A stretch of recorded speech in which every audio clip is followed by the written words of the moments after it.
My costume. I'm balled up. Go upstairs and put your costume on. I'm putting on the onesie. It'll be too hot. It's hot down here, actually. You made me put on a costume. Oh, you look good. I'm a Skyliner bucket. No, you're not. Hey, everybody! Happy Monday. I don't have any ears. I have here. I could be. Yeah. I'll break something here. I will be. Oh, these don't have a loopy loop. Mike message. Everybody was dressing in costume. I was excited last night. And then he didn't dress in costume. But now how am I gonna wear my headphones? I don't know. Like that? They don't fit like this. No, that looks weird. I know. Okay. I'm a travel agent. Old. I'm surprised they survived the move that well. True. I noticed that my thermal detonator Coke bottle got bombed across the room because we had everybody over yesterday, all the kids, for Paige's birthday. Oh. They were down here, so I noticed a lot of stuff must have got smoked out when they were playing. Nice. Hey, Jeff, what's going on? Thank you. 15,000 miles on Runkeeper today. Not today Awesome. Myself, but yeah. That'd have been a heck of a day. Hello. Definitely. Hello. Vladimir Tarasenko out 5 months. Oh. Shoulder surgery. Stinks. March. Okay, let's do questions. I got a good one to start off. Okie dokie. Oh, wait, hang on. I want to do a Karnak. I went through those old Karnaks. Because there's a and some of these are really good. Hang on. That's pretty good. That's a good one. Because on Sirius XM, there's a Johnny Carson channel right now. All Johnny Carson. It's number 105. It's hilarious. That guy reminds me. My grandpa used to watch him every night. That's funny. Yeah, I love some Johnny Carson. All right, here we go. Because everybody's mics sound good. Everybody looks good. Here we go. Is it on the right mic? Yeah. On the right mic because aim it down just a little bit more so that you're more like in the middle of the shot. You're kind of like there's a lot of headroom at the top.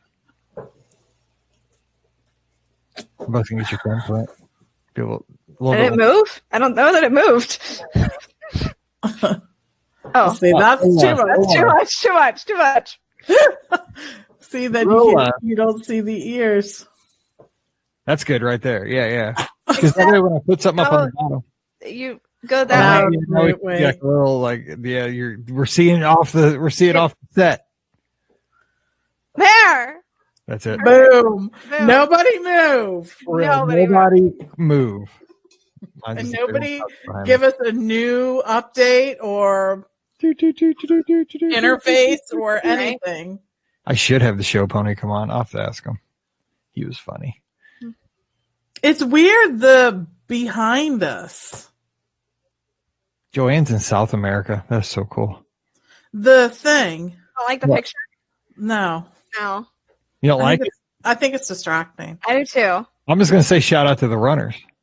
Shout out. I mean, otherwise we're not going to have it. Let's change the photo. I'll change it. Hang on. Sorry, it's just too much. It is. I'm getting car sick. Oh my God. Yeah, I'm putting the boardwalk. Now I'm really car sick. I went all the way from the ESPN to the boardwalk. That's it. That's we're having something. It looks cool. I like it. I think you're gonna find it. Whatever. It looks really busy. I agree, but there's already 3 of us. Now we got a 4th with the. Well, hang on. Let me look at one more thing. Hang on. We could do just a plain background. What about this one? No. Look, we're at the Magic Kingdom. I can't see it. I can't see it. All I see is us and the memories begin. That's all I see. I'll get something boring. Hang on. We need like wood or bricks or. They don't have that. Pam's a big fan of bricks. I do. I'm in my brick phase. How about that? There's like a boring landscape. Here's like a misty. I don't know what that is. Looks like New York City with like mountains on the other side. I don't know what that's all about. Just hang on. Hang on. Let me try this. Let's try this. Do the people watching see that? Yeah. Yes. They do. I'm trying to see, what does modern mean? It's like Modern Love, like a David Bowie song. You can't even, let me see, classic. How do you get rid of, background? None. Yes. Yes. Oh, well, that's better. That's fine. That's fine. Yeah. Ugly. Well, okay. Yeah, sure. That's fine. We'll use it. We need our logo everywhere. No, that's too busy. That'd be terrible.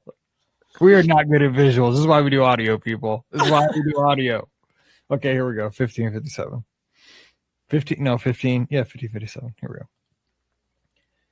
Welcome to episode 1557 of the Be Our Guest Walt Disney World Trip Planning Podcast. I'm your host, Mike Rallman from BeOurGuestPodcast.com and one of the senior agents over at the Magic for Less Travel.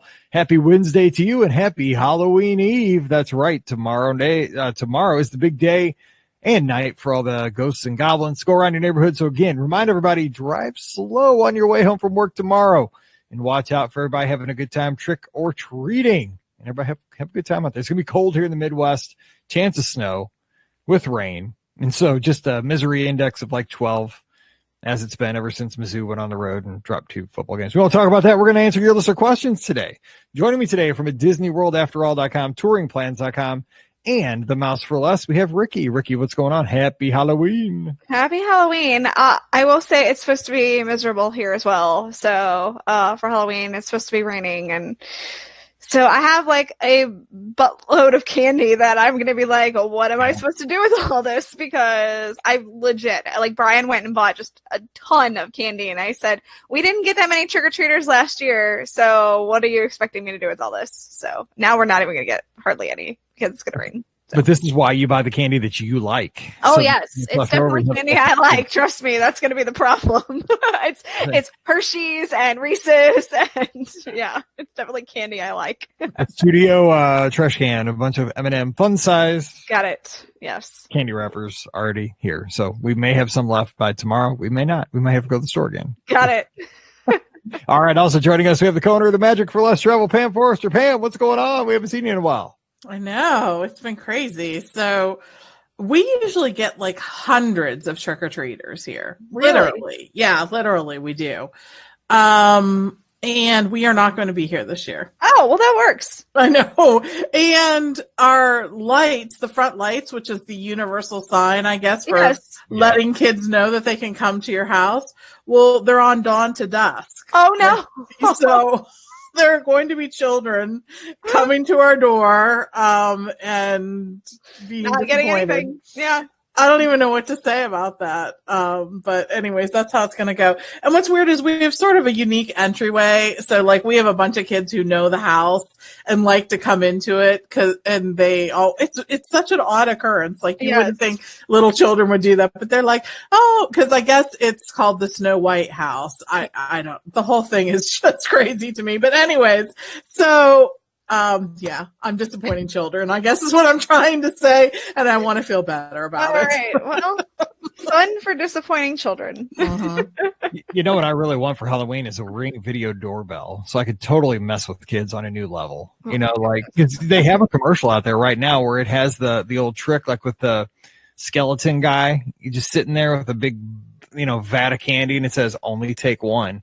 And of course, some kid goes up there and he's like eyeballing the skeleton, right? And he's like looking at it, trying to decide, am I going to take a handful? And he does. And the guy gets on the Ring video doorbell, like, put it back, kid. Scares him out. The eyes start glowing. Yeah, that'd be me. That'd be so fun. So I may have to get one. Well, and the thing is, I guess what I will say to the children who are coming, if any of them are seeing this, is at least I'm not passing out raisins. That's true. No raisins from the Foresters. That's horrible. I hate it when people do that. If you're a raisin passer outer, no. Or pennies.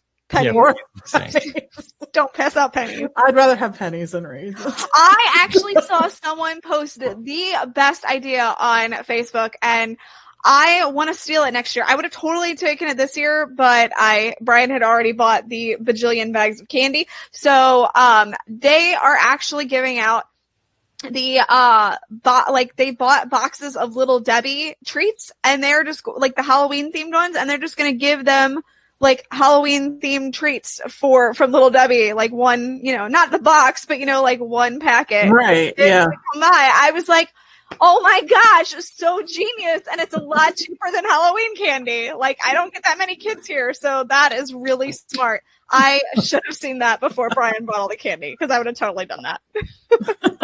All right, now I'm starving for some candy, but guess what? We're going to go old school here before we take our first question of the day. We got some great ones lined up, some in the chat here on Facebook as well. But we're going to go back old school and go to our Karnak. Remember the old Karnak thing we used to do that Johnny Carson used to do before his shows? Yes. I was the other day for 5 minutes and went back into the old folder, something we didn't get to. So here we go. I have an envelope, which is on my phone. Explain to everybody who's new, because trust me, it's been a long time. So people have to know how the amazing Karnak works. So you would get the answer in an envelope. Okay. Right. So and then the amazing Karnak would put up to his head and he would tell you like what it was. So the answer is seagulls, squirrels, and sparrows. Things that you have to. What do you have to protect your food from at Walt Disney World? Name the members of the Boardwalk Bakery frequent. There you go. yes, very good. I think I was in that realm. Yeah, you were close. Now it's from Chad Werwick, one of our BOGP lizards from back on April 9th of 2014. Oh my gosh. How long that is, but it's sitting there. So thank you, Chad. And if you have one, just send it to Mike at BRGuestPodcast.com. We'll start doing these every once in a while. I love it. Anyway, first question of the day, that was pretty funny, is from, now I got to find the question because I was reading that again. It's from Kate. She says the Fast Pass roller coaster. Hey, BOGP crew, I need your help. I'm trying to create a touring plan and figure out fast passes. My 8-year-old daughter loves roller coasters, but every once in a while she gets up to the front of the line and chickens out. I want to book fast passes for roller coasters, but I don't want to waste the opportunity to get a different hard to get fast pass at 60 days if she won't ride the scarier roller coasters. The trip is a Christmas present, so I hope she's not listening. So I can't ask her which one she wants to do. Can you please rank the Walt Disney World roller coasters in order of least scary to most scary? She's over 48 inches, so there's no height restrictions. I have a 5-year-old who doesn't love roller coasters as much, but I'm hoping to get him on a few of the less intense ones. As always, thanks for your help, Kate. All right, Rikki, so we'll just take your, we're not going to all three do this, but we'll just let you kind of lay it down. So go least to most intense. Well, I mean, obviously least intense is going to be Barnstormer. I think that's, yeah. It's more intense for me because it's like hard to sit in there. But well, yeah, exactly. Okay, so I think then we go Seven Dwarfs, then Big Thunder, then I think we do Space Mountain because Space Mountain's pretty, intense in the dark. Then I think you go to Everest. Then I think I would say Rock and Roller Coaster. That's all. Oh, wait. I forgot about the new one. Slinky Dog. Slinky Dog. Ooh. Where would you put Slinky Dog in that? We should be fine with that one. Yeah, I mean, I think she's going to be fine. I'm just curious of where we would put it in like the grand. I would say after Space Mountain and before Everest. Yeah. I agree with that. Pam, you think the same? I mean, I think the 5-year-old too would ride. I think the 5-year-old would even ride Slinky Dog because it's approachable. It looks fun. No, it is kind of intense. You think Slinky Dog is more intense than Space Mountain? No. Well, no. Absolutely. I think no. I think it's more intense than Seven Dwarfs. Yes. Yes. But it's not as intense as Space Mountain. What do you think about Big Thunder? I think Big Thunder is after Slinky Dog. I think it's a little scarier for kids just because it has a lot of noise. True. So like Slinky Dog, they intentionally kept quiet. When you're going up the hill, you don't hear the clickety clackety. And I think that that's something that is more scary to people because they hear it. It's just so smooth. Yep. All right. So you say then, yeah. Okay. I think that would work. That's what I think, but I don't. Everyone has a different, Barnstormer, Seven Dwarfs, Slinky Dog, Big Thunder, Space, then Everest, then Rock and Roller Coaster. Absolutely. Yeah. I agree. And Siri just didn't understand me apparently. Seriously, I'm going to tell you about roller coasters. The first roller coaster was in 1893. I know. I'm like, I did not talk to you. That's why you didn't understand. Exactly. Stand down, Siri. Stand down. All right. And we're probably just launched everything in my office here. Melissa's got the next question in our live chat. We usually record live on Mondays around 5:45 Eastern, so drop on in next Monday. She says, hubby and I are going for our 15th anniversary, September of 2020, staying at Pop for 4 nights, and we have 2 complimentary nights to use at a moderate resort, not the Tower, torn on Port Orleans, French Quarter, and Coronado Springs. Leaning towards Coronado Springs, but a carriage ride, beignets, and boat access to Disney Springs sounds tempting too. Thoughts? I think this is a good one for Pam, because I know you're a huge fan of Coronado, but she's making a good point. The carriage ride, and especially the beignets, and heading down to Disney Springs. What do you think? That's a rough one, but I feel like Coronado has so many things to offer in terms of being a great experience right now. If you want to go a little more upscale, you can do Grand Destino Tower. You could do a standard room, or they even have club service available there. But if they're complimentary, they probably won't include that. But even the standard rooms at Coronado are so great. And you have, you can use all the amenities that are available there at Coronado, including the pool, all the different restaurants now. You have Toledo up at the top of the Grand Destino Tower that you'll be able to go to. You'll have Maya Grill, Cafe Rick's Sports Bar, Club, and Zoo, whatever they're calling it today. Wow, it's a zoo now. Good go. Yes. The 3 Bridges, though, you'll be able to have that as well. So I think there's just so many pluses for that. I understand your reasoning on that. I really, really do. But if you have not stayed at Coronado, I might give that one a try. The rooms just feel more expensive. They do. They're very deluxe feeling over Coronado. Here's what I would say. If you don't plan to go to Disney Springs, Coronado wins for sure. But if you plan to go maybe for the 2 nights you're staying at the moderate, if you're going to go both nights at Disney Springs for dinners or, just to shop and stuff like that for the fun, I would go French Quarter just because you have that. So think about like the goal of what you're going to do. If you're just going to stay at the resort, definitely Coronado, I would say. Sean's got a question here in the live chat. How do we pay or process tips for table service restaurants when we're using the Disney dining plan? Rikki, and I think Erica mentioned this earlier or later in the live chat, but how do you take care of tips when you're on the Disney dining plan? So you obviously do it at the end of the meal, and you can do it with cash or, credit card. Yeah. And what happens is they'll just bring you a receipt at the end of the meal. You'll use your Disney dining plan. It'll give you usually it's suggested 18 or 20%. You sign it, and that's or room charge. Yeah. Yep. Let's see here. Len's got a question in the live chat. For Disney tours like Keys to the Kingdom, are tour guides allowed to accept tips? Pam, how's that work? VIP tour guide? No, like Keys to the Kingdom, kind of just general public tours. Yeah, they typically are allowed to accept tips. I mean, we've tipped all of our tour guides. Like the ones for the Keys to the Kingdom tour? Yeah. Okay. We have. I don't know if everyone You're a high does. roller. I didn't tip. I didn't either. We overtip. I didn't know that they could accept tips. That's kind of why I was surprised to hear that they did. That's funny. I think that they have. I think some tour guides, depending on the different tours, have to refuse 3 times, I believe, and then they can accept it. We are over tippers, though, I will say. So maybe I'm not the perfect person to ask in this space, but yeah, we did.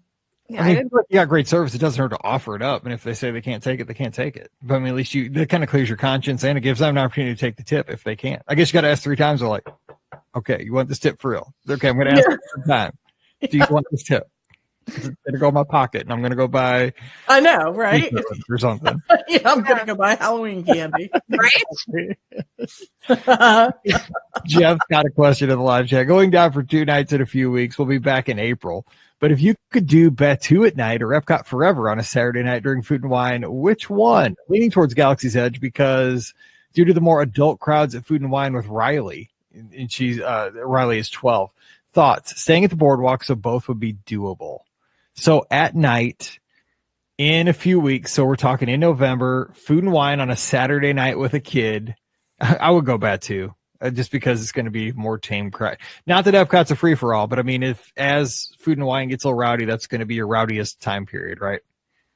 Mm-hmm. I would say. Yeah, I think so. I mean, I think the number of reports of seeing people really, really, who have drank a lot are overestimated, I will say, as compared to how often it actually happens. But of course, then once somebody writes a blog about it, then it gets picked up by something and you think that it's all over. In all the times that I've been at Food and Wine, and what's funny is I was looking back through trip archives that we had, like paper archives of stuff I've kept. Mm-hmm. We've been going to Food and Wine a really long time.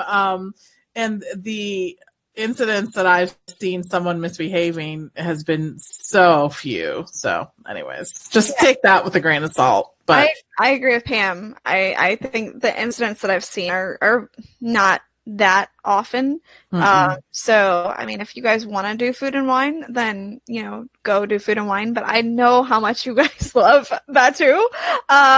So... yeah. I mean, Jeff and Carly and Riley and I all, hung out in that too. So, I know how much they love it.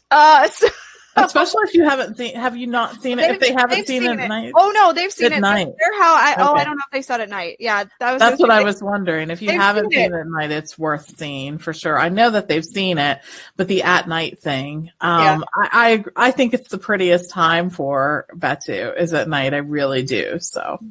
Mm-hmm. Yeah. All righty. All right. Next question is from Darlene. She's in Australia. Hey, team. I'm headed to the world to stay at Port Orleans Riverside from Australia with my 3 teenagers in early December. Can you imagine traveling across the world, like halfway around the globe with 3 people? Holy cow. Have fun. As we have a week off property before our stay, we'll probably use Lyft or Uber to get to the resort. Checkout day, I have a 6 a.m. flight back to Los Angeles and need to leave Disney extremely early. My first question is, can we still book the Tragical Express even though it's only a one-way trip for us? Okay, so I'll stop there. So yes, if you have an on-site reservation, now if you're staying that one night, you can just do a one night on-site and you can use Magical Express to get back to the airport. No problem. One-way happens all the time for folks. And secondly, would you recommend using a rideshare instead due to the crazy early required departure time from the resort? I'm thinking the bus would have to leave there around 3 o'clock a.m. The only sweetener to leaving is that we would then be heading to Disneyland for a few days. Thank you for all the help you've given me planning our first Walt Disney World trip. I've been subscribing for about a year and have learned so much. In addition, I decided to get healthier and lose some weight before our trip, and your podcast has been my walking companion that has helped me achieve my 5-kilogram goal. I love listening and dreaming about our now almost reality trip. And that is from Darlene Clues, and she's down in Brisbane, Australia. So how cool is that? She listens around the world, and she's taking us for all those walks. And congratulations. That's crazy. Yes, that's awesome. That is great. So, you know what? I've done both. I mean, the thing is, Magical Express is easy. They just tell you where to be, and you get on the bus, and I always take a nap on the bus. As soon as I get on the bus nowadays, I sleep until we get to the airport. That's like my nap time because it's been a crazy trip. I'm exhausted. I get a little nap before I got to get off and get ready to get on my plane. So that's kind of something. But I mean, if you really want to cut your time and maybe sleep an extra hour, you could probably get a ride share. But again, the ride shares at around 4 o'clock in the morning, maybe a little tougher to get than later in the day. So I agree with that. They aren't around nearly as much. So, and the whole thing about that sort of freaks me out just a little bit, like being able to get someone to get, if it's at a really odd time. So. Yeah. But yeah, I mean, the thing is you're safe with Magical Express. I mean, they will be around. Agreed. And they're only picking you up 3 hours before your flight now. And that seems crazy early, but I will also say that I've seen Orlando be crazy busy too. So I don't know. And plus I'm just one of those people who would rather be early than cutting it close. It drives me crazy to cut things close, but for real. I was going to say though, if they did rideshare and for some reason they could not get, a vehicle, there are cabs that they can have, so that's an option as well. So, you don't have to do the rideshare option. It would just be the cheaper option. But if you can't get one, at least the cab option is still there for you. All right. Matt's got a question in the live chat. Heading to Disney this weekend and not participating in Run Disney. What are the best ways to avoid all the race activities? I figured we would go to Hollywood Studios on Sunday and avoid Magic Kingdom since people like to take pictures with their medals there. So you're going to want to avoid on Sunday. You're going to try to avoid Epcot, at least for the afternoon, because that's where everything is in the parking lot, start and finish. I don't think there's a problem with people taking pictures. Yeah, I would say, yeah, probably people do go to the Magic Kingdom and get the picture in front of the castle with their medals. Are you running through the castle? Are you running through? You don't go to Magic Kingdom though on Wine and Dine. Yeah, you do. Do yeah, you? No. Yeah, do you? I think. I don't remember the last do. time we changed the course, because I'm not running it I this know year. they changed the course, so I don't. I mean, I know when I have experienced it, you didn't run to the Magic Kingdom, so I would think that Epcot would be the park to avoid because. But what he's saying though is he's trying to avoid like later in the day, like where people are going to go. The runners Right. will probably go to the Magic Kingdom to get their pictures in front of the castle. But I would think they would want to go to Epcot to get pictures taken because they ran through Epcot. That's what I'm saying. Like, I think most people go to the Magic Kingdom when they run through the Magic Kingdom. Yeah, I think everybody wants their picture in front of the castle, even if you don't run through it. It's just kind of the icon. I would avoid both parks. Let's put it that way. I'd go to either You got Animal Kingdom or Hollywood Studios. So Yeah, that's what I do. I go to the Hollywood Studios or Animal Kingdom on Sunday, and then you're fine otherwise. So everybody's doing Wine and Dine. I was going to say at the end of the show, but have a good run. It's going to be fun, and hopefully the weather holds out. I haven't looked at the forecast because this weekend is like Wine and Dine's always that weekend that's had the worst luck with weather yes, it does. this year. Yeah, because it was a record high is the day we're recording on Monday. I think it was 92, and is that what it's supposed to be like? I haven't heard, but I know today was a record high for Orlando, so I'm hoping. Awesome. I know that's not good. All right, Abby's got a question. Hey, Mike, Pam, and Rikki, we're so excited to be heading down to the world in early February. Going with me will be my husband and my almost 3-year-old son. You know what? That's always awesome to have a kid that's an almost 3-year-old. Yes. That's the best age to travel. Yes, it is. Almost 3-year-old. That's perfect. And her parents are going as well. We have a 10-night stay, but bought 6-day Park Hopper Plus tickets through Undercover Tourist. One day of our trip, my husband, mom, and I plan to go to Universal to see the Wizarding World of Harry Potter while my dad stays with my son back at the beach club. Dad wins. No, just kidding. No. To me, because I'd be at Stormalong Bay all day. If the two of them decide they want to go into the parks, should they be able to add one day on to just his ticket? Thank you for all the great info you provide each and every podcast. Abby's in Lewisburg, Pennsylvania, 1,050 miles from the Magic. So, Rikki, can you add, because the trick is they got them at Undercover Tourist. I think you can still add the day, but you're going to have to pay they're going to know what you paid for that original ticket. Yes, that would be the case. Yeah, you'd have to pay the difference and then, at whatever it would be to add that extra ticket to it. Mm-hmm. You can only do it though before the ticket expires. So before you fully use it. So make sure you're not adding that extra day on a day that you had finished your ticket. You know what I'm saying? You finished your ticket the day before or something like that. I don't know when in the plan they were planning on adding that day, whether they were going to go to the parks the following day or whether they were done with the parks. So just know that. Am I making sense? Yeah, just add it before the last day. Yes, that's what I'm trying to say. Yes. Yes, you can. All right. Bob's got a question. Our flights were changed and we're now planning to land before 11:30. We weren't planning a park day, but should we add the park day now? If so, we have to get our TA to make one more change. All right. So if you want, so the bottom line is, okay, so with adding days, and it's kind of, we have back-to-back questions. This one's for the live chat, is that when you add the days during your trip, it's going to cost you the same whether you add it there or up front. There's no difference in the price.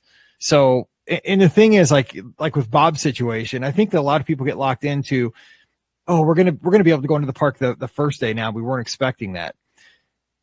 Disney doesn't know which day was going to be which on your tickets. So just, use your days till they're exhausted or till they time out, 2 days after the length of your ticket. So if you got a 7-day ticket, you can use them for 9 days and so forth. My advice, cause I'm pretty practical. I just if you're not going to use it, you're not sure, I would just add it during the trip when you're more solid on, if we're going to take a resort day or whatever. But if you want to make sure it's there, don't have to mess with it, go to guest services, just add it. If you want to make Fast Pass, then you have to do Fast Pass. Yeah, that's true. So you got to do it there. I thought this was the Undercover Tourist ticket. You can't, at that point, you're out of luck. But if you're booked a package with the real travel agent, then you absolutely will be able to change the ticket included with your package and I would do it just for Fast Pass. And for me, I just want the beauty of Fast Pass. Even if I only make Fast Pass the morning I'm going in, I found so many things that day. So even if I'm only making Fast Pass like 15 minutes before I'm stepping through the gate. Yep. I'm making them, and I'm ahead of those people who haven't done it at all. And there's a percentage of people who just don't, which is, I don't get it, but whatever. and he does have a real travel agent.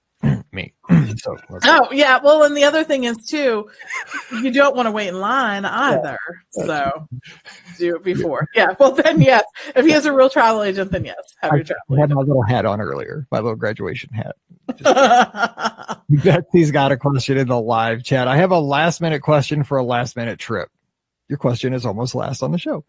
Is the dessert party needed for the last Halloween party this Friday? So that'd be November 1st. It's just my 7-year-old daughter and I, and I'm not sure if I want to use the party time waiting for the fireworks show if we're also going to wait to see the parade.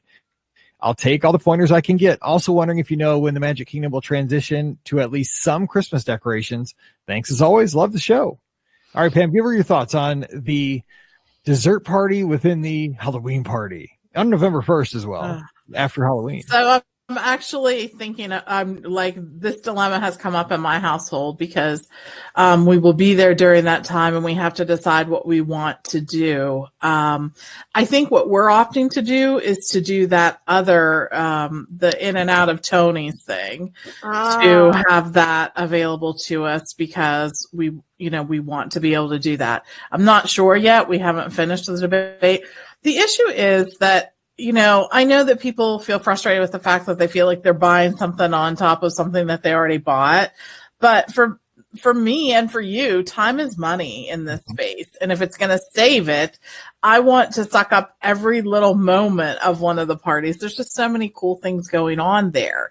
So one of the things you could do to sort of minimize that is to have the same spot that you're going to wait for the parade and the fireworks. And that's possible, although it is going to be near Main Street or the Hub, and those are prime spots, and they're going to be taken fairly early. It will reduce your time for that. The beauty of the dessert party is, of course, that you can have the desserts and then walk right into a viewing location for the fireworks if you choose to, do that, or you have the other option where you're at Tomorrowland Terrace. So I get where you're going here with this. You want to maximize your time. I don't know that there's a right or wrong answer to this. I really, truly don't. I think there are bonuses on both. And either way, you might end up spending a little more than you thought you were originally going to spend for the party, but it could be worth it for you. That's it. I think you're going to be paying a little bit extra, but I don't, everybody that does it kind of walks away. I should say everybody that I've talked to walks away saying, I think it was worth it because we had a more kind of VIP experience. We didn't have to wait. We didn't waste time. When we did the dessert party, for example, Pam, back last year, was that, we watched the fireworks and we literally laid on the ground and watched them. I mean, like you had space. That's the first time I've ever had space at the Magic Kingdom to watch fireworks. I mean, we're just kind of sprawled out like we were at the park here locally, watching the fireworks and we had great desserts. So, you're going to have lots of sweets at the party either way, but I think what you're paying for is the exclusive access, the ease of seeing the fireworks. So I would say, yeah. And I just want to say that the thing at Tony's is called Tony's Most Merriest Town Square Party. Terrible names. Terrible. They try to make them almost a tongue twister. There's some alliteration. It's not a whole alliteration. No. But it's thrown in there. Tony's Most Merriest. Okay. Right. Tony's Most Merriest. You know what? They're great. Wrong Tony. Wrong Tony. What? That's charcuterie, my friends. Yeah. You had to say charcuterie. You hadn't said it all month. There we go. I like Check. it. Check. It's a fun word. Abby from Chicago's got the next question. Hey, BOGP crew. My parents decided to surprise me with and book a trip to Disney from December 29th through January 5th and stay at Art of Animation for my 26th birthday. This is a wonderful gift, and I'm very surprised. However, they have placed me in charge of the itinerary. My dad is not a big fan of crowds. We only intend to buy 3 days worth of tickets. I have a few questions. First, what other things can we do around the resorts during the other days? Second, what would be the best day to go to the Magic Kingdom? I'm thinking maybe January 1st since everyone will have been there yesterday. Also, any other advice on what to do for the other days or places to eat for New Year's Eve dinner would be awesome. Thank you guys for all you do. Abby in Chicago. All right. First of all, I'm just going to throw a couple things out there. One thing you can do during this trip, because it is going to be crazy. I mean, this is the busiest week of the year, but it's also very doable and a ton of fun. I love this week. I mean, because it's crazy, but it's crazy fun with Disney fans, and it's Christmas, it's New Year's. It's like it's so awesome. One thing I think your dad would really like, if he doesn't like crowds, just for the one day, go over to Fort Wilderness and go through the campground and see all the decorations. I love that. It's like the Griswolds. It's so fun. But it's Disney. So that's one thing I would say. You could do any of the days. I think that'll get your dad out of the madness. So Pam, something else. What else? I think that anytime you have the opportunity to tour some of the resorts. Now, Mike mentioned Fort Wilderness, but there's just a ton of them that do a good job decorating for all the holidays. And I like just checking out the resorts. I want to see where I might want to stay next. I want to, look at the amenities, maybe have a meal there because it gives me a different choice. And the ones that are easiest to get to are the ones that are on the monorail line. That's the Polynesian, the Grand Floridian, and the Contemporary, as well as Wilderness Lodge, since it's just a boat ride away from the Magic Kingdom. And of course, the ones that you can walk right outside the International Gateway entrance of Epcot and check out. And that's the yacht and the beach and the boardwalk. And now, of course, we have the Skyliner, which makes it easier to get to a few others, including Caribbean Beach and Pop Century and Art of Animation. So I would check out any of those resorts as well. So as far as the time to go to the Magic Kingdom, between December 29th and January 5th, Rikki. Now, here's the trick, is if you want it, I know your dad's not a fan of crowds, and I definitely wouldn't do this with your dad if he doesn't like crowds, but remember that Epcot and the Magic Kingdom do New Year's Eve on both the 30th and the 31st. You get the opportunity to do both if you choose. That's what we've always done in the past, like Magic Kingdom on 30th, Epcot on New Year's Eve. That's a great plan. But you got to like your fellow citizens of the planet Earth if you want to do that. I mean, I'm just saying, it's busy. It's all. You got to love them. You got to just accept that you're just a sea of humanity. You're just a little speck of humanity there. So, Rikki, what would you say, though, if they want to go to the Magic Kingdom? Maybe the 29th on arrival day to kick off the trip, or maybe wait till maybe the 3rd or 4th? That is. January 1st is the answer. You don't? I don't, because I think a lot of people like to go there to kind of kick off the new year. Yeah, that's true. I'm stupid like that. Like, I'm like, I'll see the Magic Kingdom to start the year. That's like, who cares? But I do that kind of stuff. Right, exactly. No, I was thinking about that too. I mean, unless they have a park hopper, and then I would like and they could get up early, and then I would hit the Magic Kingdom first thing, because nobody else will be at the Magic Kingdom first thing right after New Year's Eve. So, yeah, I would say maybe the 2nd or the 3rd for the Magic Kingdom. I think that's probably a little bit better of an idea. Yeah, I think that's probably a better idea. But unless you can have a park hopper. So, yeah. All right. Lawrence has a question here in the live chat. Our kids are participating in the Kids Dashes this weekend for their first time. Any tips to make the most of the event? How early should we get there to get a good view of the finish line? All right. So the kids races, I believe, still take place over at ESPN Wide World of Sports. Paige used to do these, or Mallory used to do these back in the day. They are really well done. They're kind of a hidden gem for Run Disney. The little kids, they're treated like Olympic athletes. Like, they make a big deal out of them. They run around the real track, the quarter-mile track there at the complex. You can get up in the stands. With the little ones, you can actually be on the track with them to run if they're doing like a 100-meter dash, or, there's different distances. As the kids get a little bit older, they get spread out to like even a lap, or I think maybe even a mile. But the one thing that I really enjoyed about the kids races is that they have a lot of activities going on around that area for the families and the kids. Like, I remember that we have this great caricature of Mallory, and Paige got one done while she was there, totally free. They were just doing them there for the families waiting around for the races. They have little snacks, and because the adult runners get their little snack boxes. Well, the kids got those too, kind of modified. They had music and dancing, as they do at the big kid races, as they're getting ready to go to the corrals. So it's kind of a party atmosphere. The characters are there to get pictures, some characters, and the race announcers will be dressed up and doing stuff with the crowd. So I would say get there maybe an hour before your race, maybe an hour and a half, and just have a good time. They're really kind of a hidden secret. I hope your kids really, really enjoy it. The parents really love it. I mean, when you get to see your kid get that little medal and they're smiling and they're like the big kids, it's a really cool thing. So I like it. All right. Next, last question of the day is from Rachel, and it's Toledo/Tepanito versus Jico.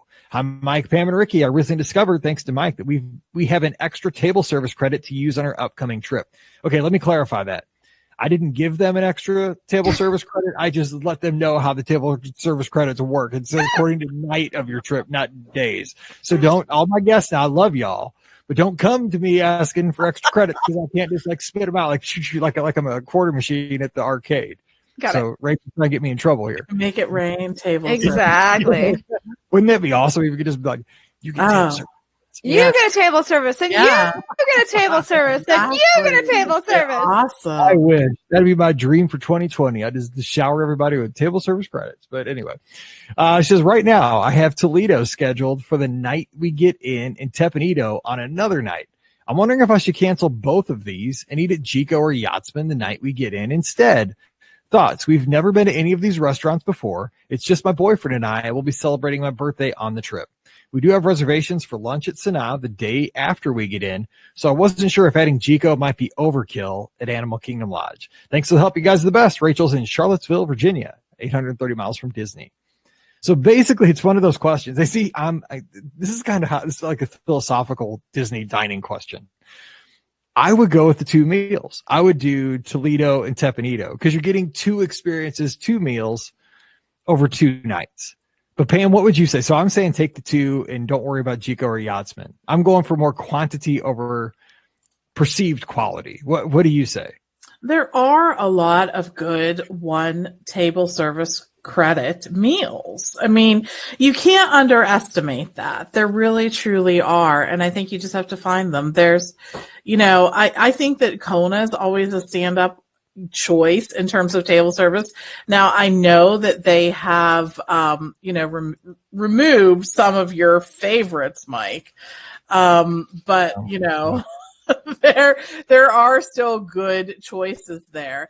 Think about some of the, we've talked about them that include like seating for a show. I think that's a bargain in terms of that, especially when you look at like Fantasmic seating or things like that. I just feel like that's a very good use of table service credits. So don't count those out as not having great food, because I think you can really have good food and still have table service one that use only one table service credit. But would you go specifically, like she's asking, would you go with Jico or Yachtsman as a signature meal, or would you do Toledo and Tepanito? Would you take the 2 meals or go Jico? Is Jico or Yachtsman better than? Would you trade that for 2 other meals? Well, didn't you notice I was kind of trying to dance around that? I know. I'm the judge here. For me, it would depend on how many nights I'm there, really and truly. If it were a shorter trip, I would go with Tepanito and the other choice, both of those, Toledo. Right. If it were a longer trip, I would go with a signature. And the reason is that the longer we're there, the more tired I am of certain meals. Yeah, sure. You know what I mean? Whatever. So that's my answer. How about that? That works. My Pam says she gets fooded out towards the end of the trip, right. Because we just don't usually eat that many table service meals, all the time. Nobody does. Yeah. I mean, it gets heavy. So Rikki, what would you do if you had the choice, the 2 1 credit meals or the 1 signature experience? I lean towards the 2, but she did mention it was her birthday trip. Is that it is her birthday. So I would, if it's your birthday, I would maybe splurge a little and I would go to Yachtsman, but I love Yachtsman. So, I think that's what I would do. Your birthday. Exactly. I think I might do the splurge if it's your birthday. So. All right. Well, there we go. So there we go. Signature meals went out on that one 2-1. So have a great meal. And I think going to Sanaa and Jico, 2 totally separate experiences. Oh yeah, absolutely. 2 different parts of the. One's in the villas, one's in the lodge. So you're fine. All right, that's going to do it for today's questions. Don't forget to send those in, Mike at beourguestpodcast.com. We love getting those in email and also joining us here in the live Facebook chat as well. Don't forget today's show brought to you by our friends over at virtualmickey.com, home of great iPhone apps like Theme Park News, Disney Edition. Rikki, what are we reading about on the app this week? So if you are a fan of Frozen and are very excited about Frozen 2, you can head to the Walt Disney World Resort at select locations and pick up a great Frozen 2 themed treat. So they have these treats at the Magic Kingdom. They have them at the Kringla Bakery at Epcot. They have them at Typhoon Lagoon of all places. They must be trying to get people to go over to Typhoon Lagoon this winter. They have them at Disney Springs, like the Ganachery and Amorous Patisserie. And then they have lots and lots of different choices at the various resorts at Walt Disney World. You can go to the Mouse for Less to find out where you can grab all the great treats. But if, like I said, if you're looking forward to Frozen, you definitely want to make sure you grab something, right? Yeah. So anyway, yum. All right. So Yum, if you yum. want to know about all the Frozen stuff and everything else happening down at Walt Disney World and the Disney company as a whole, check out Theme Park News Disney Edition. It's a free app for your iOS device. Check it out today over at virtualmickey.com. Don't forget to also use our Amazon affiliate link, beourguestpodcast.com/Amazon. You get all your Prime benefits, cost you nothing extra, to let us help support the show, especially with the holiday season coming up. So again, beourguestpodcast.com/Amazon. Give us a follow on social media. We're on Instagram and Twitter at BeOurGuestPod. And at Be Our Guest Mike, and drop by the Facebook page at facebook.com/Be Our Guest Podcast. All right, we're going to be back again on Friday talking about technology and all the news that's been happening in the technological sphere. I can't say it today. Down at Walt Disney World, so we'll have some fun with a little BetaMouse on Be Our Guest. Coming your way on Friday. So until then, for Pam and Rikki, I'm Mike, wishing you a great Wednesday. Time to head back to work, and we'll see you real soon. All right, let me edit this one little It was like fading out a little bit toward the end. Yeah, I'm going to send you a new link and we're going to reset it. So Okay. Let me get this little, there's like a little pause. Hey, at least it didn't crash for everybody this time. I don't think it did, but I don't see any more comments either. Yeah. Let me find out. There, I got it. Okay, let me save this. Yeah, but last time the comments were coming in. Episode. Yeah, no, they were 1557.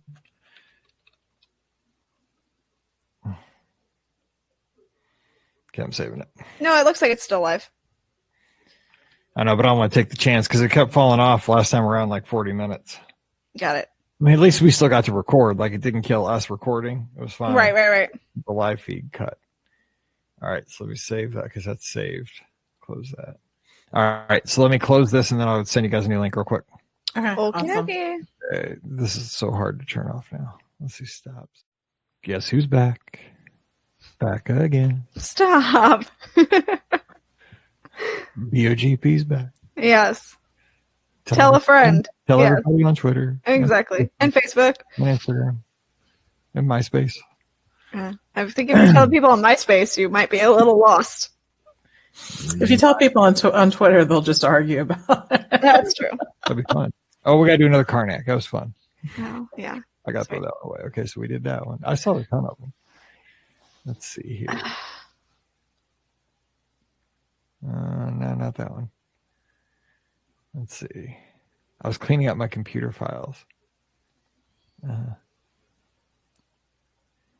This is a good one. This is Steve sent a bunch of them. These are from 2014, January of 2014. These are Wow. They're classic. Joanne says she can't see anything. Let's see here. Open your eyes. Let me. I might have to restart it. Can you still not see anything? Hold on. I'm going to go. Well, I see us. I'm the guy in the glasses. Yeah. I'm looking on Facebook on Hey, look. mobile, and I see us. I've never seen this. We'll look real quick. Oh, now Erica says she can. Oh, Okay. good There we now. go. Good deal. Okay. It was a South American thing. Like we were backwards. Like they fucking it and like we swirled the wrong way. Got it. Cool. Pam was talking to me about how Joanne was standing like on the equator the other day and how she'd be like, I'm in South America, or I'm in the Southern Hemisphere. I'm in the Northern Hemisphere. Yes. And I was like, that's so cool. That's so awesome. Everybody can see. Good. Did we not bring up Mizzou, Dan? He's just been banned from the chat. You notice I have no Mizzou stuff on today. I've been mourning. Yeah. Okay, so let's do this. We're talking tech. So if you have any comments or questions about tech at Walt Disney World, throw them in the live chat. We'll put them up.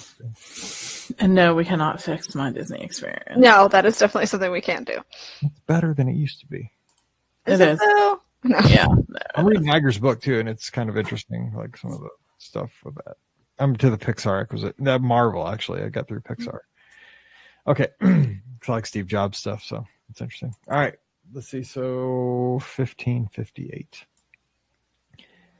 Welcome to episode 1558 of the Be Our Guest Walt Disney World Trip Planning Podcast. I'm your host, Mike Rallman from BeOurGuestPodcast.com and one of the senior agents over at the Magic for Less Travel. And also, I am here to offer a public service. That's right. We put the podcast out every day or every week, 3 times a week. But we want to, reach out and make the world even a better place. And so I'm offering my services. Any extra Halloween candy, you can send them to St. Peters, Missouri, and I will dispose of that and take care of this, especially Reese's peanut butter cups, 100 grand bars, Twix, peanut butter M&Ms. Those are some of my favorites. Yes. But keep the candy corn. Don't send that garbage this way. I don't want that. That stuff's terrible. So anyway, happy November 1st. It's the Dia del Muerto today. Dia de los Muertos. Yes, well, close. I haven't taken Spanish for a long time. So I lived in Albuquerque. I better know how to pronounce it. It's Muerta, isn't it? Muertos. Depends if you're a guy or a girl, I guess. I don't know. Anyway, we're not, we try. So it's happy November. So joining me today to talk a little tech down at Walt Disney World. Lots going on in the tech sphere. A little BetaMouse on a Friday here on Be Our Guest. We have Rikki from DisneyWorldAfterAll.com, touringplans.com, and the Mouse for Less. What's going on, Rikki? Well, if today is November 1st, then I need to say happy birthday to my brother, who is probably not listening because he doesn't listen to the podcast, but at least it's out there. So happy birthday, Casey. Happy birthday, Casey, and good runs to all the Be Our Guest podcast lizards assembling right now down at Walt Disney World for the Wine and Dine Half Marathon weekend. Yay! I miss that race being at night. Yes. I miss night races. Yeah.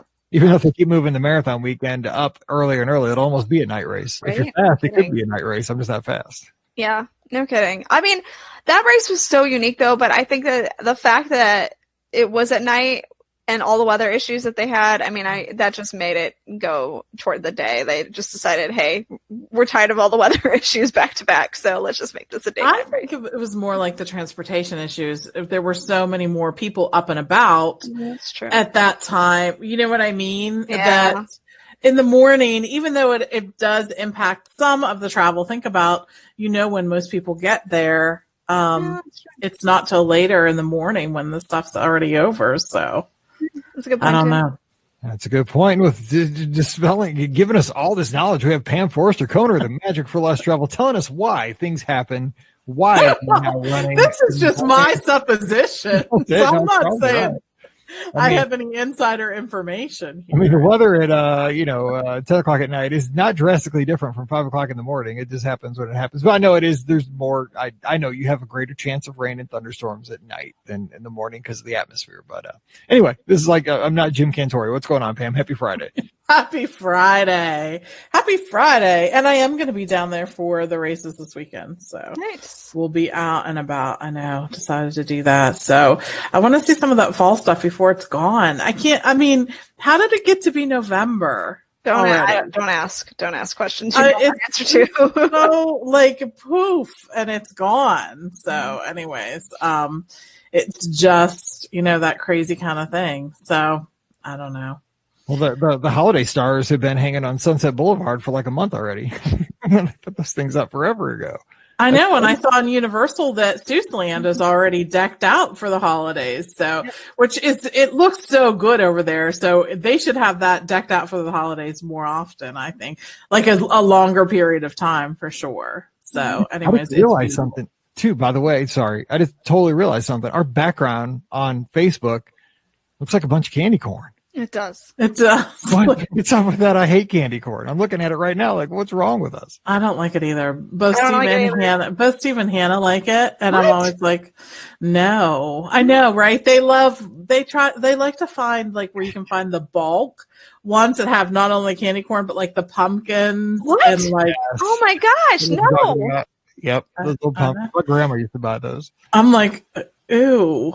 Right. That's Yes. gross. Very There's like two kinds of people: those who like candy corn and those who do not. Yes. So You married incorrectly, Pam Forrester. I know what I married happened. incorrectly. He does not like candy corn. So Yeah. Well, Steve just likes candy to begin with. His secretaries at work bring in little dishes of it. I think just for him. I swear. are they bribing him? I don't know, but like he says, he gets up and walks past them like frequently to get like candy. So. Okay. So, we have one. I forgot what I was going to say now because we got talking about candy corn. So I know, right? Oh, it's speaking of the holidays and the transition because we are definitely we're in the transitional like weekend. You know, it goes quick down at Walt Disney World. It's Halloween, bam, it's Christmas. Yes. So for the questions, can we listen to Christmas music yet? I've already done it. Okay. It has No. happened. Oh my goodness, are you kidding? Trees are starting to go up in my home. Yeah, but that's like you have as many as half as many as Walt Disney World. She has like the Christmas tree trail as many as that has. Yes. I do. Yeah, I know. It was so funny. I was actually trying to talk Steve into another one. I was trying to decide whether I needed one or not. Oh, no. So also shout out to the listener who sent me the link to Target. They have these Christmas tree palm trees on Twitter, and I think I am going to secure one for $69.99. I know, they're pretty cool. They're pretty cool. So I think I'm going to get a little tree, one of those trees, and put a little train around it. And that'll be the studio.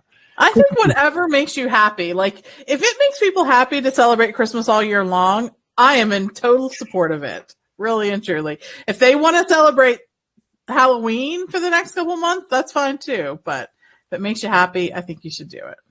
And one other thing, Rikki, that's kind of up your alley is the Christmas parade, and I use parade in loose terms. That is next weekend, the taping, right? Isn't it the 7th or something like that? Yes. So, okay, for those who don't know, the parade is taped, and again, we use parade loosely because they show like two floats, and they're like, okay, next year, and you're like, wait, I didn't see a parade. So anyway, that is filmed in Disneyland, and we don't know when it's going to be filmed, but they also intersperse it with these musical acts, which really are the main purpose of the whole entire thing is how many Disney Channel stars can we get up on our stage at the Magic Kingdom, and can we trot out Mariah Carey? So, that's going to be filming on November 7th.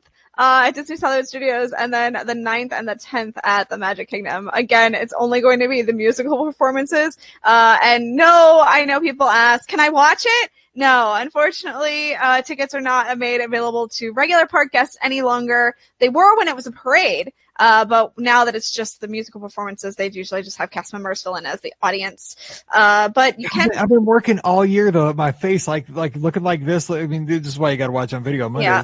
Look. I know, right? I get to see this random person from Disney Channel that I don't know anymore. Yay, Mike Donnelly! Woo!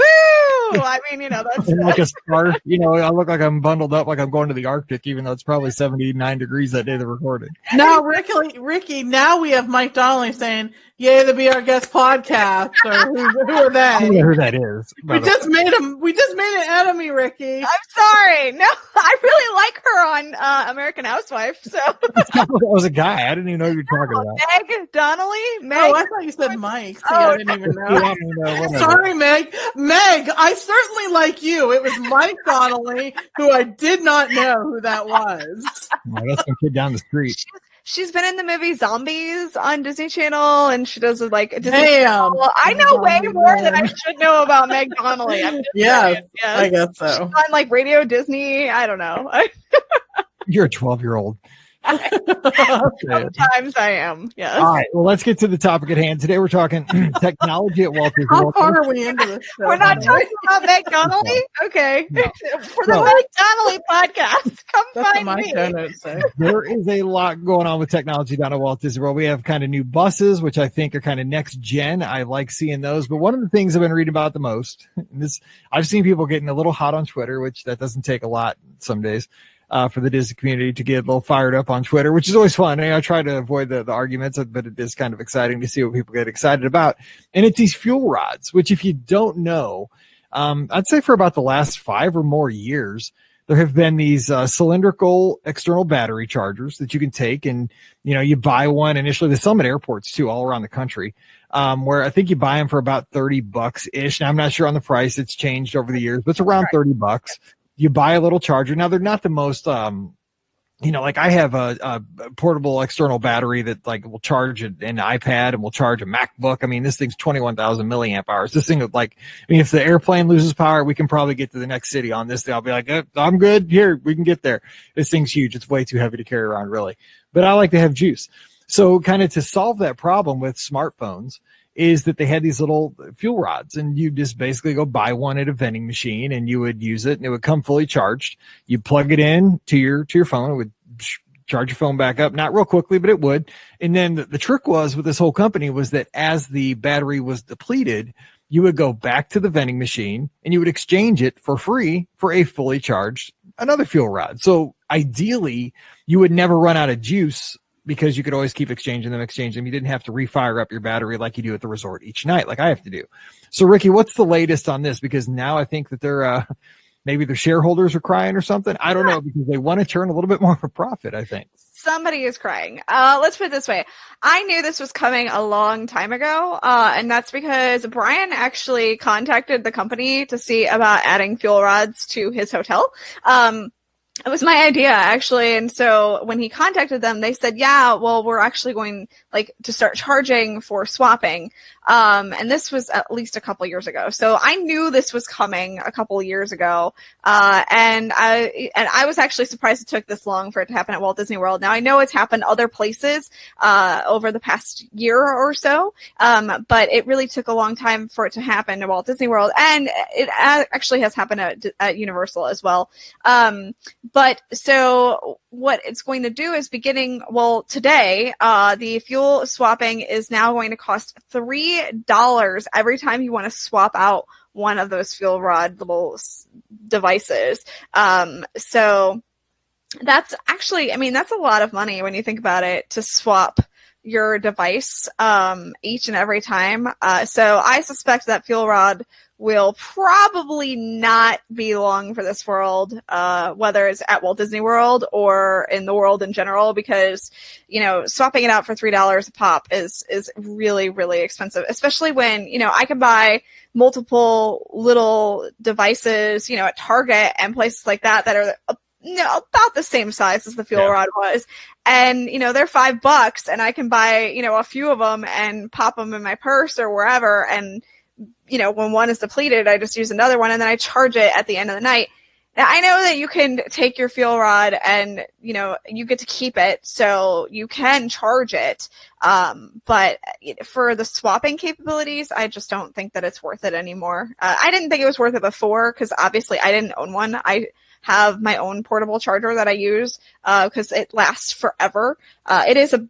It's not as big as yours, Mike, but it is a pretty solid brick as well, but still lasts forever.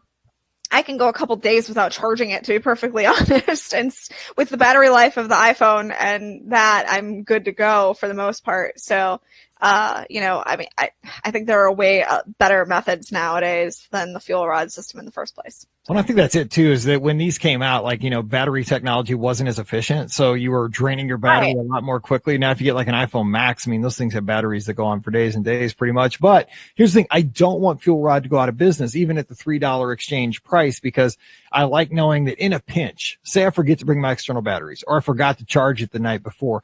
God help us, the three of us. If we ever run out of juice at a Disney park with our phones, I would run out of air. Like I wouldn't be able to breathe.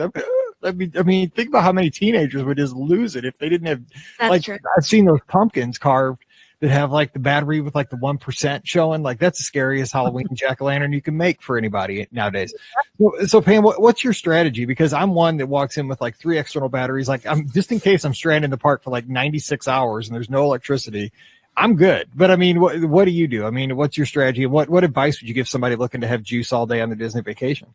So I do think that that's who it appealed to, people who didn't anticipate how much charge they would need throughout the day for one reason or another. Maybe they don't use their phone as much as home, or they just forgot, right? If you forget for a day at that point in time, if you forget to bring your charger, if you forget to whatever, I still think that $30 is a relatively small price to pay for being able to recharge your device. I mean, for me, it was kind of comforting to know as a backup that those are there. Really and truly, it is.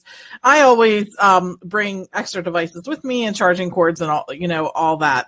But it only takes, I mean, I can't say that I haven't walked into the park and totally forgot, like just totally spaced on doing that. And it was on my mind throughout the day. Like, okay, well, if I get really low, I'll just buy a FuelRod. And then you do have it. Mm-hmm. That's the thing. You do have it. So if I already have one, the $3 to exchange it, again, not that much to when you're considering having nothing. And I think they probably did a fair amount of research in that the $3 charge, to get that price point that wasn't too high.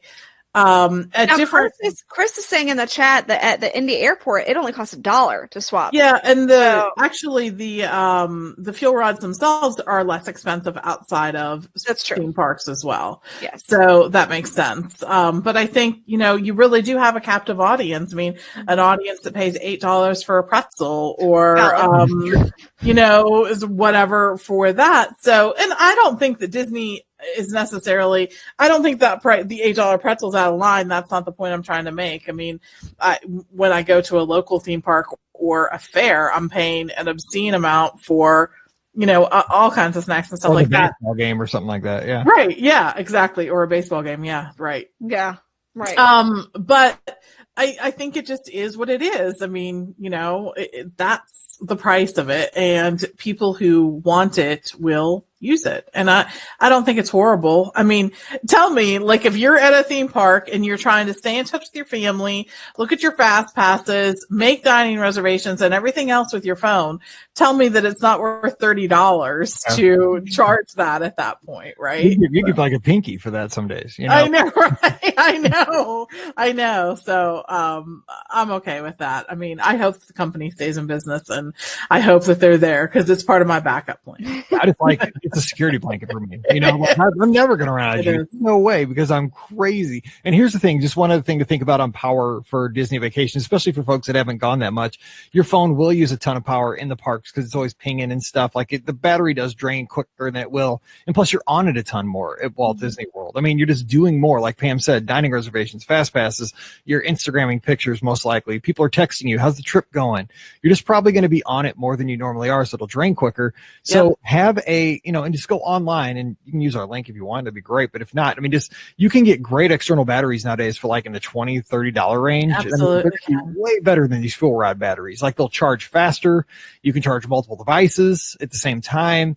And I will say that like I'm the power source for my family, because as much as I remind Mallory, like she's going to want to use her phone tomorrow, but she, and I tell everybody before they go to bed, like I have a station I set up first thing when I get in my resort room. I have like a station that I put my Apple Watch charger, my AirPods charger cord. Like I have this like little power like mat thing. I just have like a system. So before I go to bed, everything is being charged. I cannot go to sleep until like all my external batteries are getting charged. I mean, the lights probably dim at the hotel when I get back because I'm charging everything because I'm that way. Because I guarantee you, Mallory doesn't charge her phone the night before because she'll be messing with it and fall asleep. She won't have it on. Pam does the same thing. So, I mean, the whole thing is like I'm charging the whole family all day because if I don't do it, we're really out of trouble. So I'm just saying, just think about But that's what I think. The supposition is that like somehow this was made for you. It wasn't made for you. Well, it's made for like a teenager, but doesn't charge the phone. When you're starting a business, you're going to fulfill a need. Mm-hmm. And this fulfills a need. Is it the need of the person who already has bought like their external battery from Amazon? No, it's not for that person. It's for other folks who forgot it or meant to or whatever. So I think that's it. Like if you already have a charging plan, if you will, a plan for charging, don't worry about it. You got this. But this is for the folks who, you know what I mean, who didn't think about this before they left home. I don't know who these people are, but they're there. They are absolutely out there. Truly out there. So probably not for all of us who are listening, because we listen to podcasts or we listen to whatever, but it is for other folks out there who just, don't anticipate needing this in their lives. Or the bottom line is just be friends with somebody that's got a 21,000 milliamp battery and you can turn True. I know. And that's mine too. That's my husband is part of my backup plan. Not only do I have the small charging, and I usually bring 2 of them and cord in, with me at all times, but he is like a brick. He insists on bringing with him. Me too. Like, I'm just like, but he has it. So. And Erica brings up a good point. Don't forget charging cable. Just throw a couple in your. For sure. Yes, that's no matter what your charging plan. You can always buy them if you need them. They have them in the stores, so don't panic. I mean, you can always buy one. Yes. Okay. Going along with that, let me ask you about this, because I've been having this conversation with my wife about this over the last 3 or 4 months. Okay, so now when you go through security at Walt Disney World, you are not required to take out your keys and stuff and your wallet. You can just cruise through that metal detector with all this stuff in your pocket. I've gone through with those batteries in my pocket. I know you're not really supposed to, but I didn't know the first couple times. I said, they just tell you keep moving. Pam, how's that working?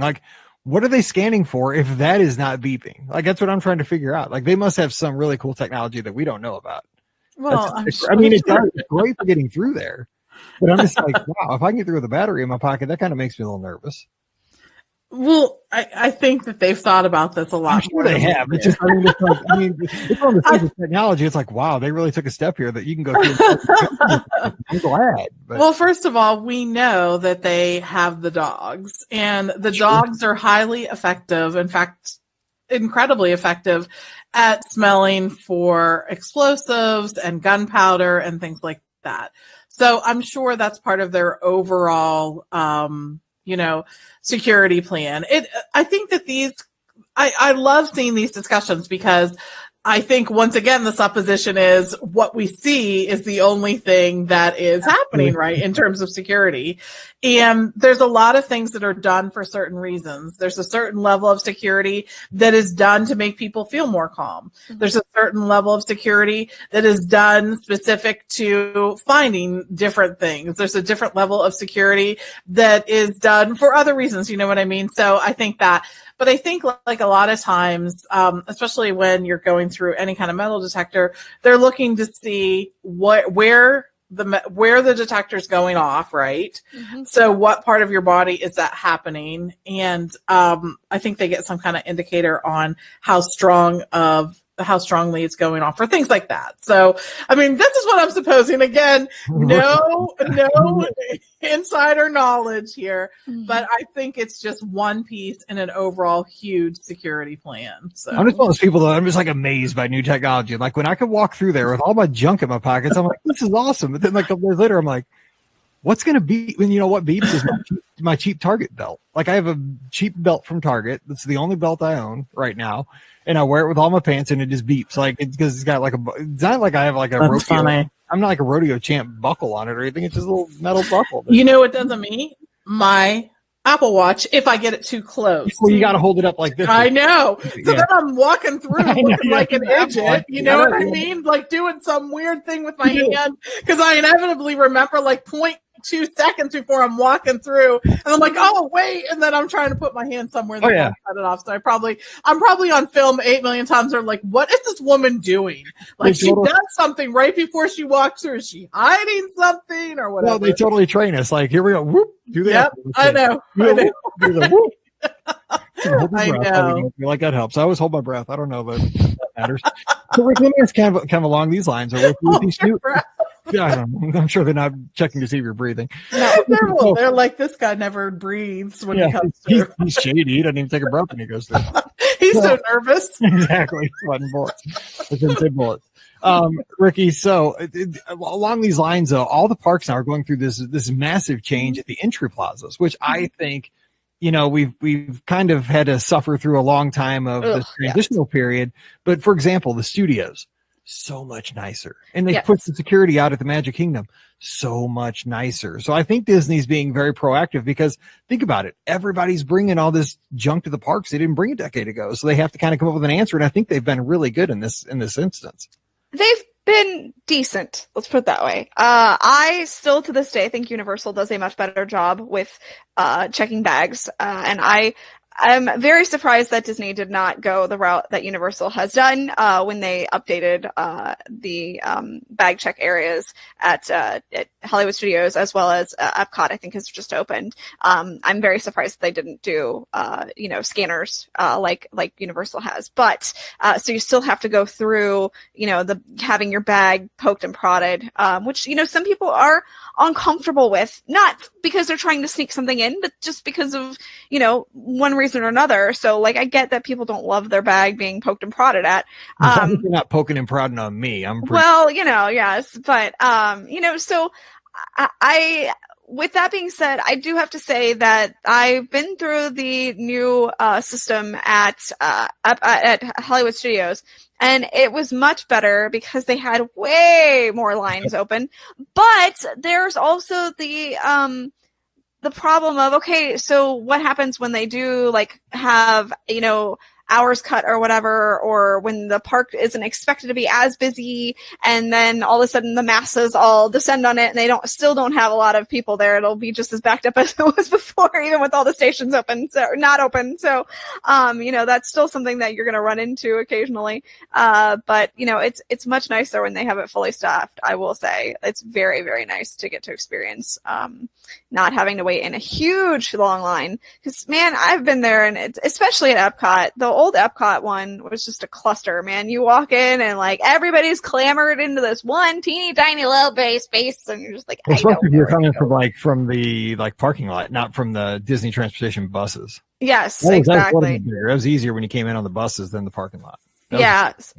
So I don't know. I'm glad to see that they are at least addressing it to make it better, in the sense of they're making them bigger and making it a little more user friendly as far as not having the lines be as long. I just, kind of wish they'd gone a different route either way, but that's okay. Okay, so also getting to the parks now, we have these new next generation buses. They're kind of easy to see if you're down at Walt Disney World. They're character buses, basically. I don't know what they're calling them, but yeah. I mean, they don't look like your traditional bus. They're like one, there might be a Dumbo bus or a Minnie Mouse bus or a Mickey Mouse bus, or, they're really kind of expanding it out. I think there was is it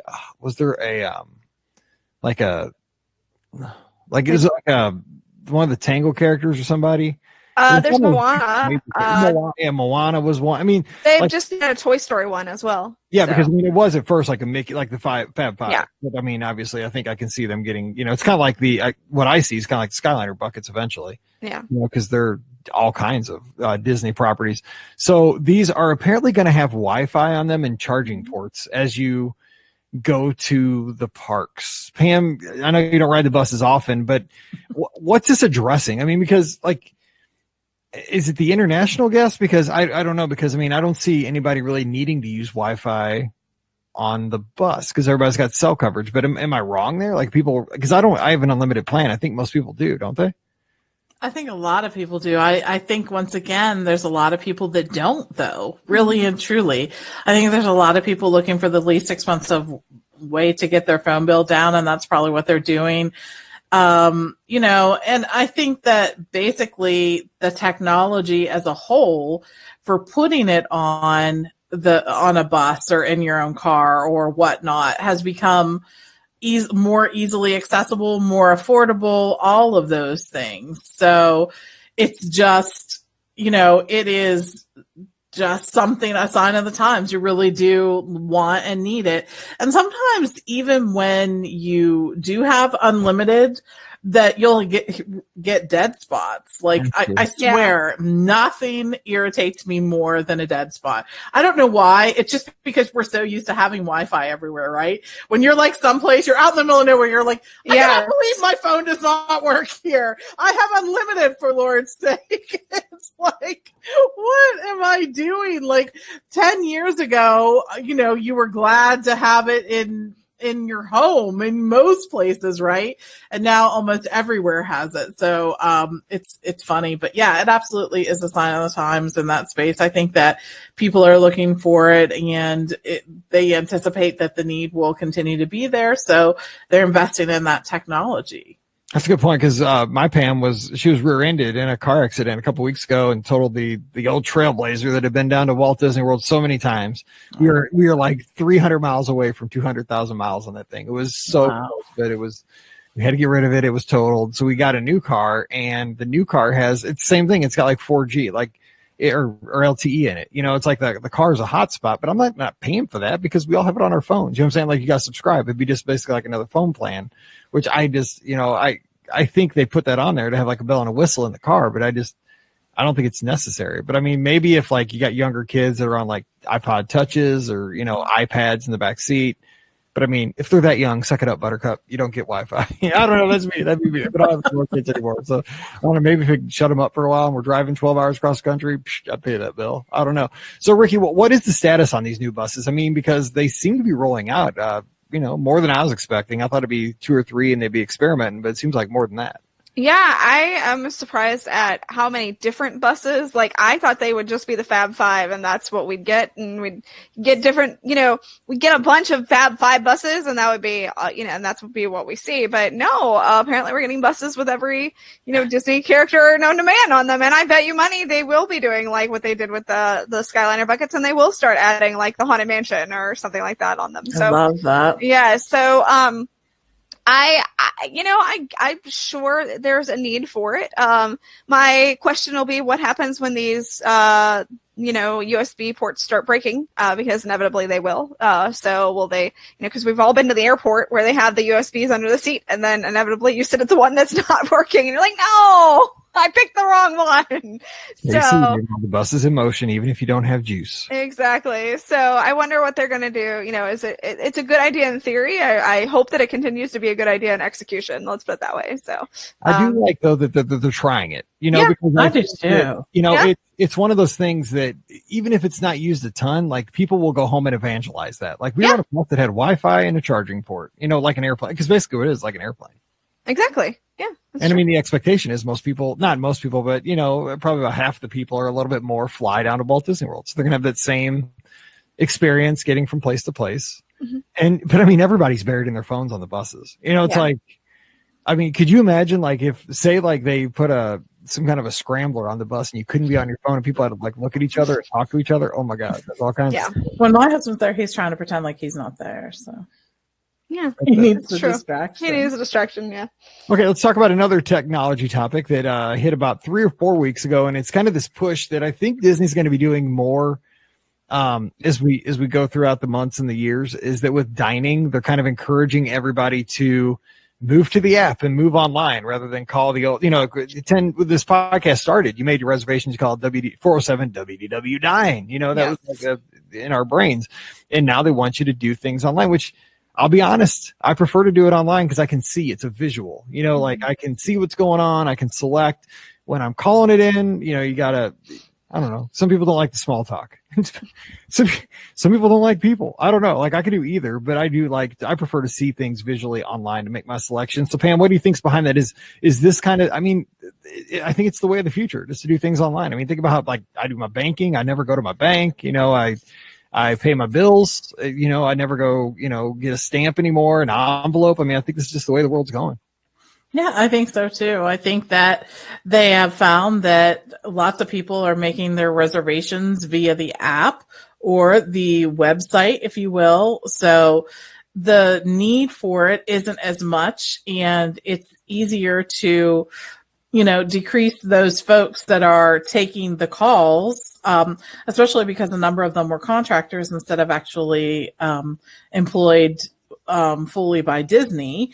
so they can remove that part and move on to something else. And I think it was something that was, already there. I think it was something that was naturally happening. And they can just take care of it that way. It doesn't mean that you can't call. You can still call if you need to, but you're going to have better access, I think, because you always have, in terms of making dining reservations online, because you could do it an hour earlier before the phones opened. So if that's something that's a real priority to you, you're looking to get one of those hard to make reservations, and that's a way that you can absolutely do it. And I think just take advantage of it. So. And I do want to throw a tip out there that I give to my guests over at the Magic for Less, is that before your trip, program this number into your phone just so you have it just in a pinch. And it's 407 WDW-CNCL for cancel, in case you got to cancel an ADR. You want to do that up to 24 hours in advance so you don't get hit with that, the cancellation penalty. Before your trip, everything's still 100% going to happen. Everything's still perfect before you arrive. You get there 3 days into the trip, a kid throws up. You don't want that to happen, but in reality, if you've been a parent, it happens. Should have given the kid the ice cream sandwich and then had him ride the teacups, so maybe you're not going to go to Cinderella's Royal Table that night, or, something else. I mean, that's a prepaid meal. That's a bad example. Maybe you're not going to Kona. So, just have that in your phone just in case you don't have to scramble and panic at the end of at the last minute. Just 407 WDW-CNCL. Just program that in case you got to cancel. All right, Rikki, we have news or time for about one more news story, technology sphere. So is there anything we're missing? Kind of talked about a few things here. So we actually have the ability to, speaking of dining, mobile order. We've seen it roll out over the past few years. And it is secret ever. Don't say it. I know. But it's rolling out at more restaurants, and these are going to be restaurants that are at the Walt Disney World Resort hotels. So they started rolling about at a few of them, like Pop Century, and they did it originally at Caribbean Beach at their new Centertown Market, and they did it at the Mara. Well, now they are rolling it out at, I think, almost every single resort hotel quick service restaurant, just about. So I think that that's a really good idea, to be perfectly honest. I absolutely love mobile order. I think it's the best thing since sliced bread, and I am so happy that they introduced it. So, the fact that they're adding it to the resort hotels, especially for breakfast time, you get everybody in the room.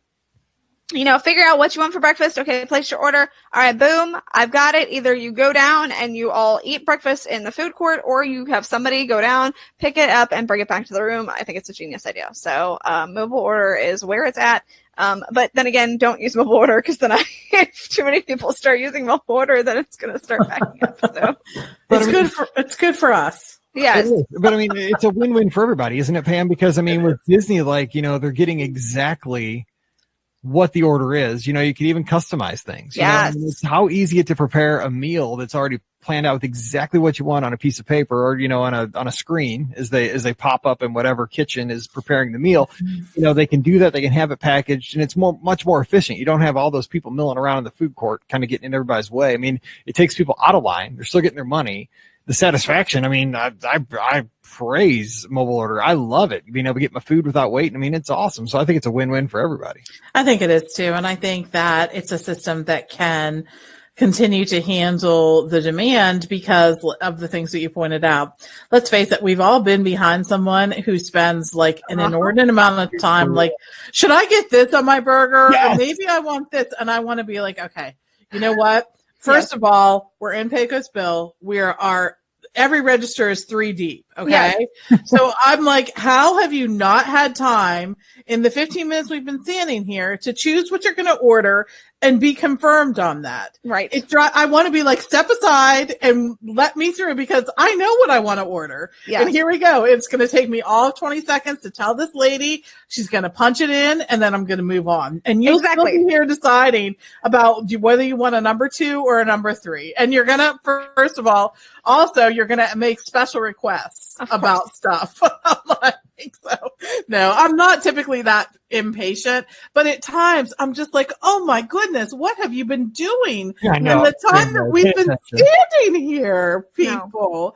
So anyways, yeah, that's it. So I think that's one of the reasons that mobile order works. And like you said, Mike, it does get people in and out quicker. Like I'm picking up my order. It's already there. I've gone. I'm not in the middle of Pop Century Food Court, like being completely overwhelmed by everything that is going on around me, having the sensory overload of my life, I swear. So all of those reasons, we love mobile ordering. I mean, it's just awesome. So, and by the way, for breakfast, like half of your party can be like looking at their phone in bed while whoever is the sucker that has to go get it. So that's awesome me. too. That's me. And I will say, what's that? Somebody's calling on Skype. I'm gonna keep running. That's interesting. Let me figure this out. Let's see. That was a 407 number again, too. They're trying to prank us even during a show we're not live. Right? No kidding. Running. So that was interesting. Sorry about that, everybody.